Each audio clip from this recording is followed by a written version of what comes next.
Please read through the instructions or watch this video in its entirety before attempting installation, and be sure to pause the video when necessary.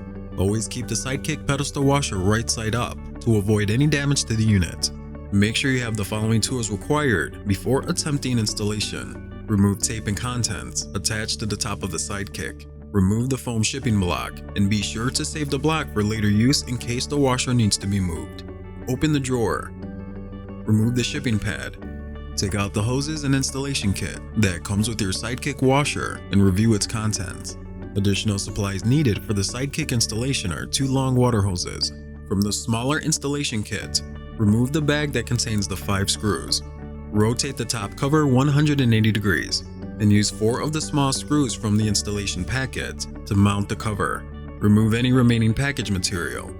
Remember to remove the protective film off the lid of your SideKick pedestal washer before operating the unit. The wrench tool provided with your kit will be used to level the feet.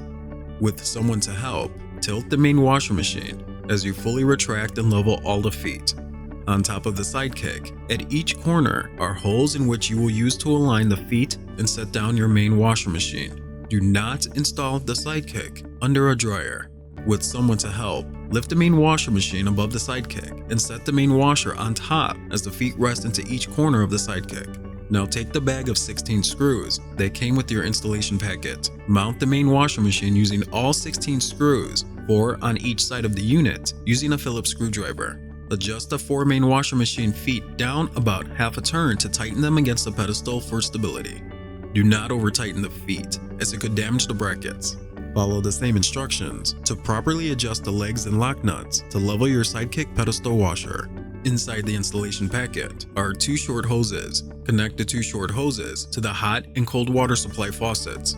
Connect the center leg of the 2 Y connectors to each of the short hoses and tighten firmly.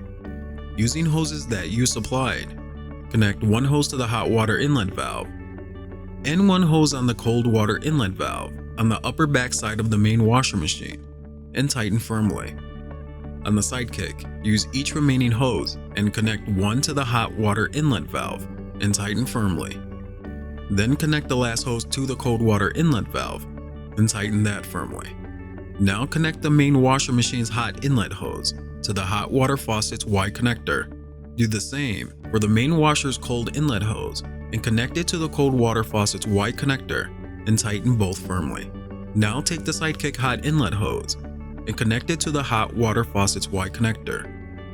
Do the same for the SideKick cold inlet hose and connect it to the cold water faucet's Y connector and tighten both firmly. Turn on the water and check the water faucet connections, main washer water inlet valve connections, and SideKick inlet valve connections for any leaking. Install the SideKick drain hose using the bigger clamp, making sure the drain hose elbow is pointing toward the ceiling. Connect the main washer machine and SideKick drain hoses to the big drain Y connector with the clamp on each hose as shown here. Failure to use the clamps could result in flooding if the hoses come loose from the Y connector. Use a tie strap around the hoses. Insert the drain hose Y connector into the drain and use another tie strap around the bundle of hoses to keep them together. In the special case where you have a turbo steam dryer, instead of connecting this cold water hose from the SideKick to the Y connector, connect the short hose from the turbo steam dryer install kit. Using the Y connector from the dryer kit, connect the Y connector to the end of the short hose. Now connect the cold water hose from the SideKick to one end of the new Y connector. Then connect the long hose from the dryer kit to the other side of the Y connector and tighten firmly. Connect the other end of the long hose to the dryer inlet valve on the lower backside of the dryer and tighten firmly. In the special case where you have a hybrid dryer, it is necessary to connect the dryer drain hose to the SideKick drain Y connector.